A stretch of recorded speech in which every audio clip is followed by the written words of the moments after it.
远方除了遥远，一无所有。遥远的青稞地除了青稞，一无所有。更远的地方更加孤独。远方啊，除了遥远，一无所有。Rapper game, rapper change, words about the rapper artist goes. Yi-ling Tsai is one of Taiwan's most vibrant theater actresses, striving to push the boundaries of her art. However, in Asia, where practicality often takes priority, she faces many obstacles. 我真正最冲击的就是在大学里面教表演课。那时候基本上我的演员生涯也才刚开始，有同学直接就问说：“老师，这个以后吃得饱吗？”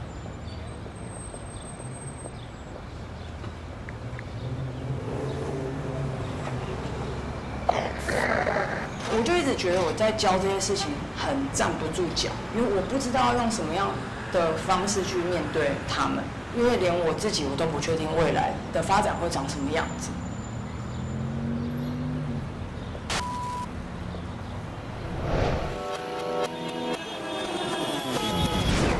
我差不多2000年开始看剧场，2001年开始上大学。在我上大学之前，其实我不知道小剧场在哪里。大一的时候，大家说我们来去实验剧场看戏，在国家戏剧院，原来是在旁边的一个门走进去这样。那个就是我第一次进实验剧场。我读戏剧系到底以后能不能在剧场里面工作，其实是不知道。那时候就是在想说，到底要怎么样才可以。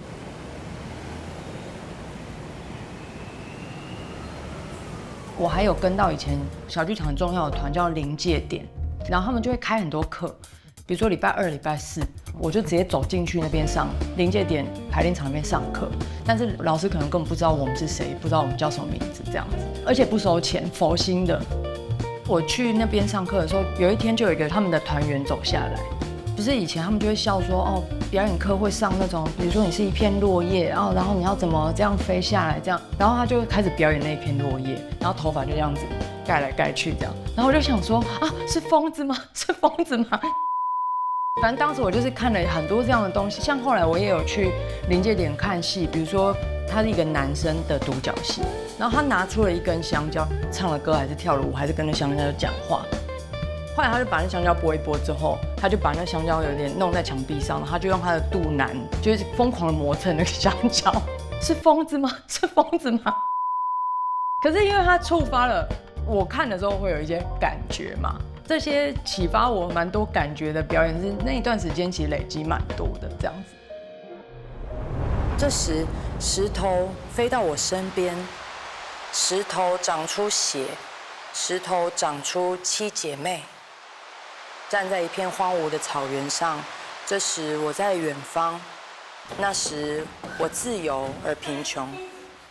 这些不能触摸的姐妹，这些不能触摸的血，这些不能触摸的远方的幸福，远方的幸福是多少痛苦？你根本没有去，你还想怎么样？我1条命就够了，我不怕你，你杀了我，你杀！10年之前。我已经开始有在剧场演戏了，就是有缘分我就尝试，然后相处，然后去感觉，继续让他们给我养分。你们为什么都不回答我？因为这样的累积，到10年之后，其实说实在，以我的状况是比较多人看到我了，更多人来找我一起工作了，就可以做什么样类型的戏。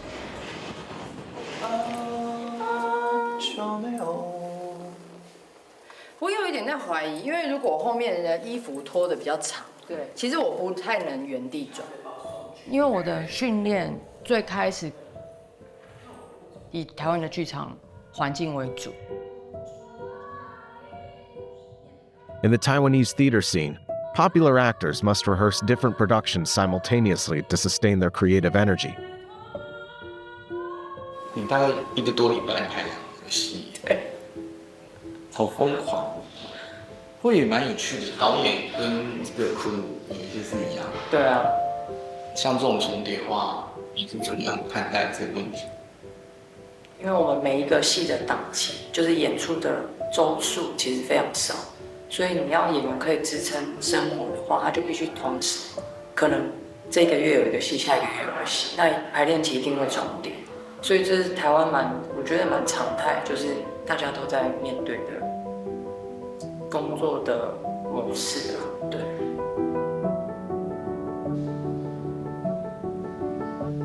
我还有跟到一个台湾的小剧场时期一个女侠Wen-tsui，那时候我也有跟着她一起练团去演一些他们的旧的作品，就是其实是可以看到他们大概就是用生活最没有物欲、最低线的方式在追求自己想追求的东西。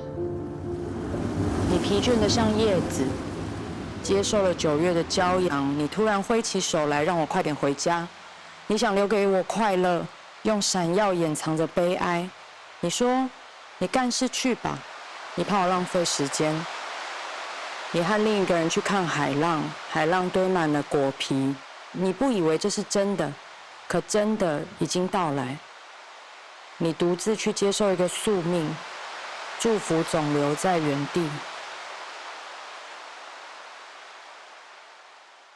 爸爸妈妈的容忍度也是很高了，他们2个都是国乐的音乐家跟老师，所以他们对于我们要做艺术，就这样过了6年，每天都要被自己的噩梦吓醒。他到底是哪一边？他是被逼的，哪一边重要吗？废话！那如果我说他2边都当过呢？他们比较不限制啊，他们还是觉得就是我开心就好这样，但是也是期待说。最终，如果可以发展出可以养活自己的方式，也许他们就放心这样。Can't switch this off. Can't crush it. Can't wake up with it. Burning me. 我妈后来就跟我讲说，谁谁的小孩就是读这个又转那个又干嘛，出来也不知道要干嘛。我后来才发现，哦，真的知道自己想要什么，跟知道想要追求什么。其实就已经是一个很难的一步，然后很多人都没有，所以好像他们这样看一看，至少他的小孩不要想，凭直觉。好，法律的法，这是个有趣的选择。请问要问家庭、事业还是健康呢？对未来的自己有一些想象跟期望，然后生活好像有动力，好像他看起来也觉得蛮健康的，所以就觉得应该是觉得还蛮不错这样。人生不。我从来就只有这个人生，就只有这个可能，注定要徒劳无功的抵抗而后屈服。如果以台湾的文化来看，我也不是主流，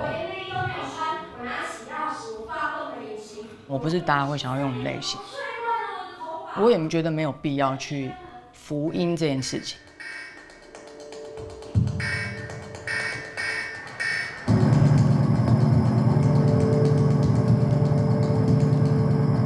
反正也没人养得起你，你就做你自己喜欢做的事，这样。好像有10几年那么久，抱那么久。当然，你还是需要在意观众，但你不需要取悦什么人。喜欢做的事，骂人、控诉、怪别人、模仿那些笨蛋，不是大家建议他说的。我选择做这个了，我的回报就是我在我喜欢的环境里面做我喜欢做的事。做完它，今天我会支配全世界。无知的狂野在我心间焚烧。9 days later, my grandma passed away。你走了，我们都站在岸边，我们是亲人，所以土地将沉默。我不关心火山灰，我只在想那短小的炉子，火被烟紧紧缠着。你在一边流泪。我们为关不关炉门打了最后一架，我们打过许多架。你总赞美我的疯狂。我为了获得钦佩，还吞下过一把石子。你不需要吞咽，你的抽屉里有奖状。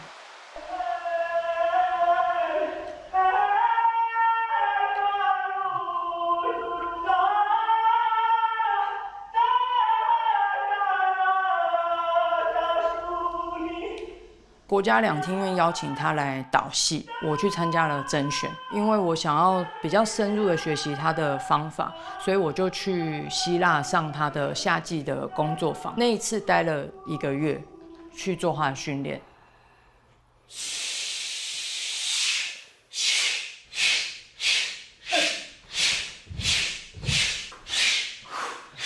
Make a very simple work.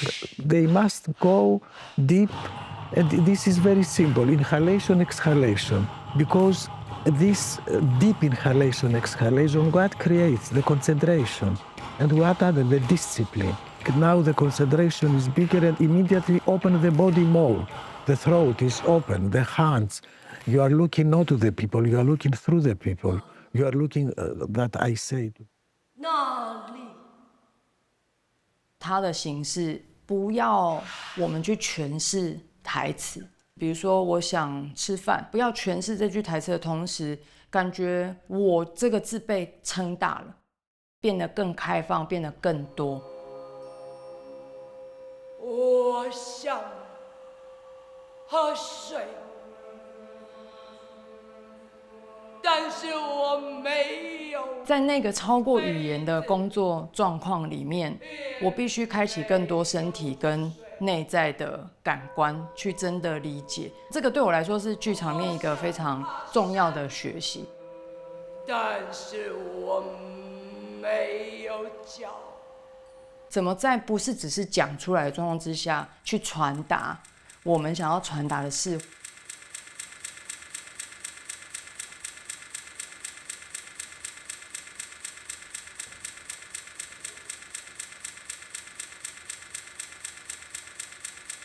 去带来某样的状态，去影响我们的观众。Tsai's dedicated pursuit of her craft built an extensive theater career on stages in Taiwan and around the world. She now integrates the techniques she learned from international directors and collaborators to make each performance her own.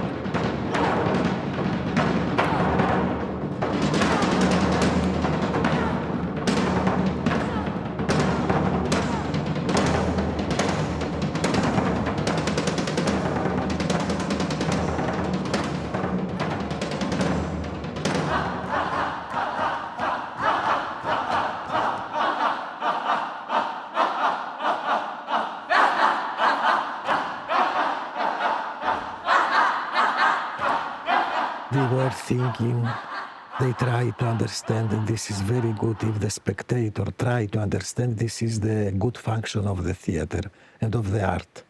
If they understand everything, this is not art. Because if they go to the house, they forget everything, if they understand everything. But if they bring the questions in the house trying to answer, this is really the function of the art.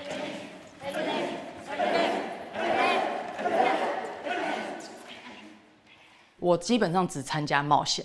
我的冒险是说，我是在创作上啊，在艺术生活上，就是不冒险的事情，我觉得我没有前进，我觉得我没有发现新的东西，会让我觉得很担心。那一次的经验对我来说很重要，就是我从此觉得我可以站得住脚。在那之后，我上课的时候，或者是在跟其他人交流的时候，这些前辈给了我底气啦，就是说我想这么做，站好就可以做了。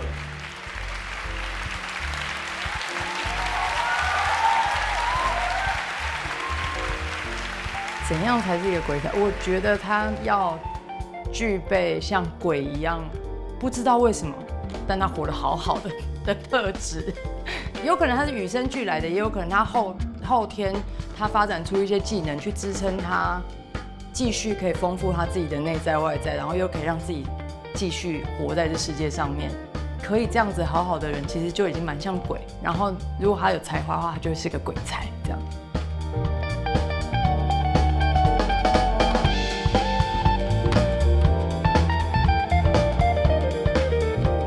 对我来说，散乱的生活没有办法创作艺术。